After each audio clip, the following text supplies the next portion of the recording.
spooky world of MultimediaJay.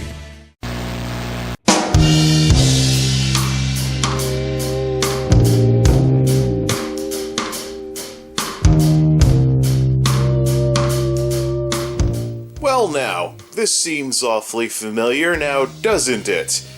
You almost wouldn't think it was the following morning after that disaster, but it is.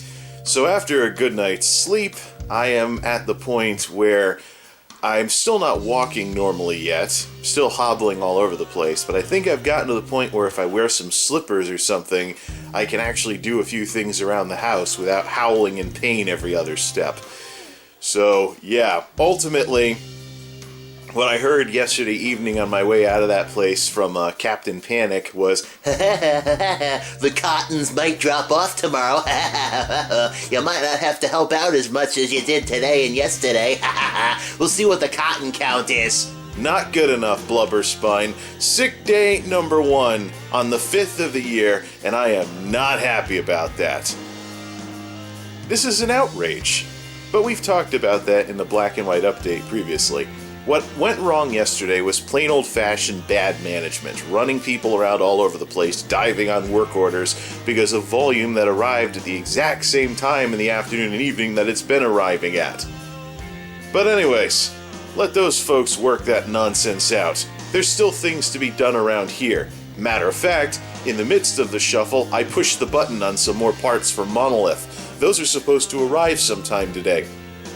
So, while I'm hardly able to walk, I will hobble around the house and take care of some things here instead, and enjoy some cold ones from Rite Aid. Well, if you want to call it that. Now, these are actually chilled tangerine lime, big win, tangerine lime sparkling water. It's one of those nothing drinks for people that want soda, but not really. It looks like it's got a little bit of sucralose in it. Yeah, distributed by Rite Aid. And made in the USA. Woohoo! But what I can't really wrap my head around though is cold drinks from Rite Aid. Yeah. Well, pharmacies with their front end sales try to do a little bit of department store-ish type stuff. It's almost to the point where, well, after seeing the success of Dollar General and Family Dollar, why wouldn't the pharmacy chains do that? I mean, if they could do what those other types of stores do, and fill prescriptions, that's something else entirely. Righto! Okay, so, the stuff from Newegg is actually due sometime today, so that stuff is for Monolith. But first, I do believe the silver bullet awaits, and let's put some better lighting on, darn it.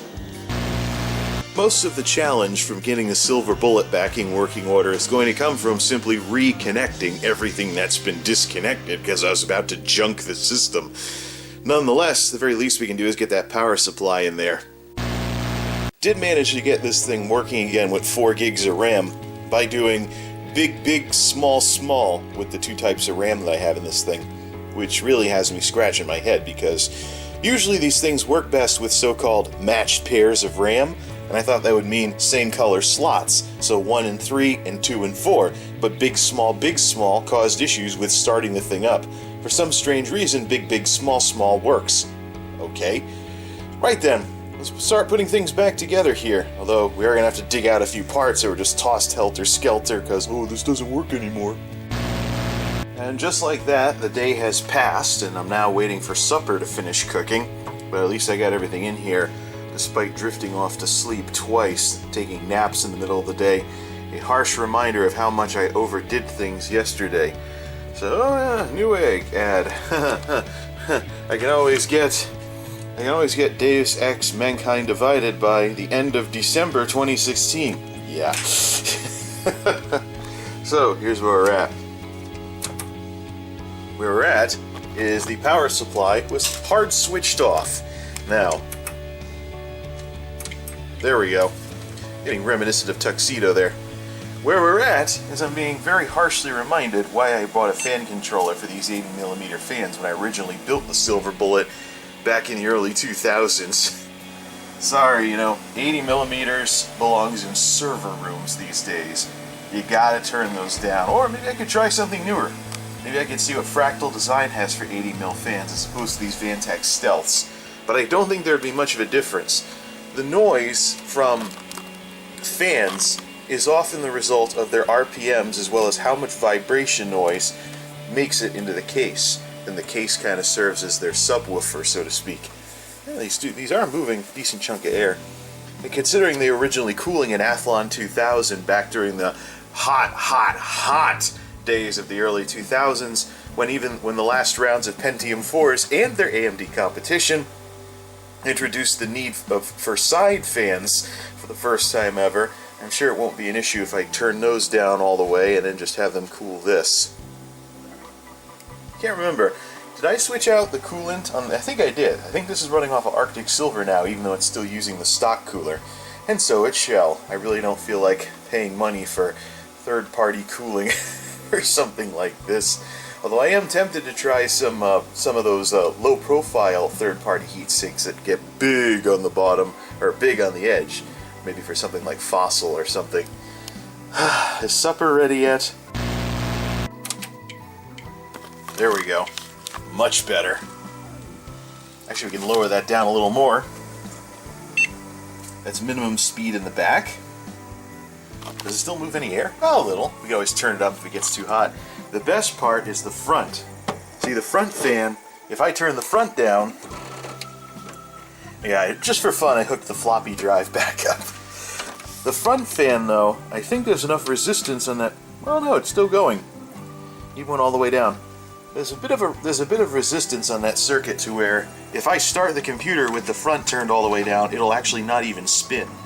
So, we'll keep an eye on that in terms of airflow. Not like this is going to need as much as the system that was originally in here. Who am I kidding? We just got to hook up the serial ATA from the Hackjob SSD. Actually, I don't know if I even still need the Hackjob SSD mount in here, because I actually have some extra brackets now from setting up Monolith, which has native support for SSDs. But in the interest of not taking this thing apart just to put it back together again, I'll keep the Hackjob set up with the screws. There's also room for a drive or two in here. So, here's the update on the other stuff. FedEx sent the package with Monolith's upgrade parts, which is the next part of this after we get the Silver Bullet doing something useful again. FedEx sent the package out of Edison, New Jersey at 4 o'clock this afternoon. So it dispatched to the FedEx center yesterday when Newegg shipped it out, and it just left New Jersey. Here's the thing though, FedEx has not updated FedEx hasn't updated assuming the truck makes it through the I-95 commute in one piece. No, just kidding. FedEx has not changed the delivery date. It is still saying Thursday by end of day. So, what could happen is, that part of New Jersey is about 3.5 hours away from here. There could be a FedEx delivery at 8 o'clock at night, I think. Or I could get some kind of status update at 8 o'clock. Good news is, if we can at least get the box through the door tonight, I won't mind not getting to Monolith's part of this tonight, because, quite frankly, I think the whole situation with Monolith and then Tuxedo afterwards is more of a weekend project. But Tuxedo, no, I don't even have a replacement motherboard on order for it yet, but just to get everything situated. Now here's where ultimately this is all going to end up. The Silver Bullet is an incredible secondary system, and if you have something in there, it doesn't require a ton of cooling, because it has limited options with the 80mm support only. And yeah, that's kind of baked into the case. Early 2000s design for the loss. But here's what's ultimately going to happen. If I were to go to Ryzen, then all of this would come out and go into the 2005 systems box. And then that would be, a self-contained Linux machine or something along those lines. It's also full ATX, so yeah, it could go into the 2005 systems box. And then what's currently on Monolith comes here, and then Monolith goes Ryzen. But we're talking way in advance here. So for the time being, we'll keep this system up and running via Core 2 Duo, and probably end up with Linux on it. I think I want to put Windows 7 back on Tuxedo after I get the motherboard in there. So the secondary system, and this can be the curiosity for Linux that's easily moved around, and maybe have some server potential as well if I swap out this video card. This is the 6000, this is the Radeon 6K, the Radeon 5K would be a little bit thinner and not require additional power. So this board unfortunately does not have any onboard graphics, but that would let me put a bunch of extra drives in here and store stuff on this as some kind of Linux file server or something. But for now, at least, I think poking around in Linux, like Kubuntu or something like that, is what I want to do with this system, just to satiate any Linux curiosities that I might have. Now, we just have Serial ATA to hook back up, and we're back in business. Well, FedEx just changed the estimated delivery date to pending. I can't imagine they're too keen on sending delivery trucks around after dark anyway, so... Okay, lights off, we'll finish everything up and have this just be about the silver bullet then. Quite frankly, even if it was a late in the afternoon delivery, I'm not so sure I'd want to be messing with Monolith at this time of night anyways. Best that be left as a weekend project. So, now that this thing's back together, and I brought over Tuxedo's optical drive in order to not have to yank the other one out of the other system, out of Fossil over there. Let's see what was on this thing. I'm guessing Kubuntu something? Let's wait for a beep. There we go. Fully functional silver bullet. And I was gonna junk this thing a couple of days ago. Now, about as soon as, yeah, there we go. Try to avoid the flicker vision as long as humanly possible. And, there's some AHCI thing that's looking for drives. Well, come on, flicker vision. Hey, well look, one of the lamps is reflections. Please wait, this will only take a few seconds. That's an awful long few seconds. Note to self, if you're not actually using the RAID features on a motherboard, the RAID controller gets in the way more than anything else. Let's try this again. Also, let's keep the door open just so we can see the floppy drive blink. Sony! Little buying the name there, but that thing only cost like $20 back in the day. Nothing exciting. Come on, blink. Oh, okay. So we had Windows 10 and Remix OS. We're gonna nuke both of those and go Linux. Windows 10? Ah, yeah. This is from the Remix OS experiment, which turned out to be a massive failure last year. Remix OS is complete and utter rubbish, basically. If it's not... Well, the thing is, hardware detection was horrible. The only way I could get any kind of decent Android game support, which is most of what I wanted it for, to play Android games in Windows 10 environments, is like some of the games I play on my tablet. Link accounts, cloud save, and play them at home in addition to on the road.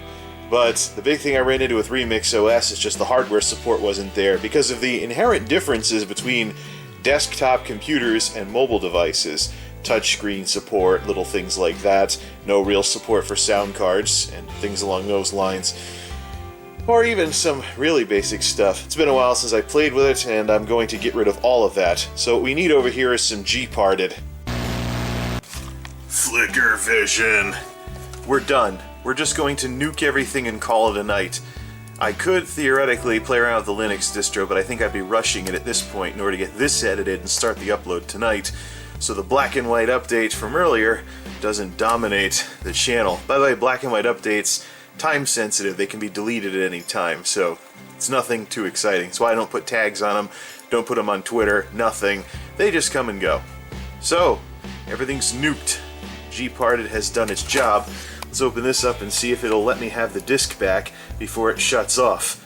I have two versions of this on CDs. One of them is the smart one that actually lets you get the disc back before the computer turns off. The other is the stupid one. Let's see which one this is. It's the smart one! Woohoo! Now I do have Kubuntu Yakety Yak ready to go. Oh yeah, please remove the live medium, close the tray, and press enter. Done. And it is off. I do have the installer for Kubuntu Yakety Yak on this old generic Linux CD here.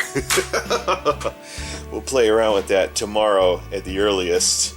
But it's not important because I do want to do some fiddling around with Yakety Yak versus Xenial Xeris long-term support and see if the issues with the old version of Xenial Xeris have been fixed. But it's mostly going to be a curiosity at this point. For now, though, I want this edited and uploading before I call it a night tonight, so we're stopping here. Unless, of course, I want to play around with another distro or something like that. We'll goof around with Linux next go-round. This is MultimediaJay, signing off. Thanks for stopping by.